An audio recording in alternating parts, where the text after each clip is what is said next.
नमस्कार शेतकरी बंधूंनो, 100+ उत्पादन व्हिडिओ नंबर 14 यामध्ये शेतकरी मित्रांनो, जेटा मोडण्याऐवजी ही रासायनिक खतं टाकल्यानंतर फुटव्यांची ग्रोथ चांगल्या पद्धतीने होते आणि फुटव्याबरोबर त्या फुटव्याची उंची जेट्याबरोबर चांगल्या पद्धतीने येते।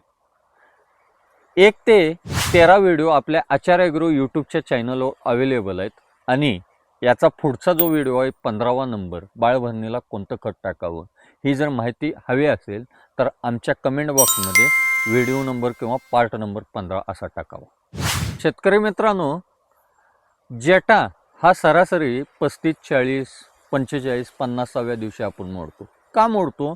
की आपल्याला फुटव्यांची संख्या वाढवायची असते आणि त्यासोबत फुटव्यांची संख्या बरोबर एक समान लेवलला फुटवे वाढवायचे असतात।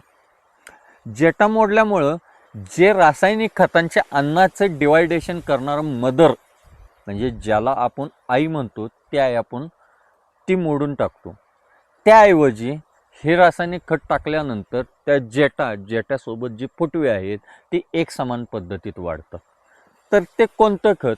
शेतकरी मित्रांनो, ज्यावेळी जेटा 35 ते 40 किंवा झाडाला 35 ते 40 दिवस कंप्लीट होतात, सरासरी 35 ते 40 दिवस कंप्लीट झाल्यानंतर त्याला नायट्रोजनची गरज असते।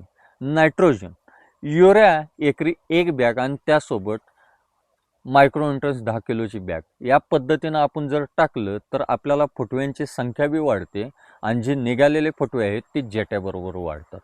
ही माहिती जर आवडली, लाईक करा, शेअर करा आणि आमचं चॅनल सबस्क्राईब करा। नमस्ते।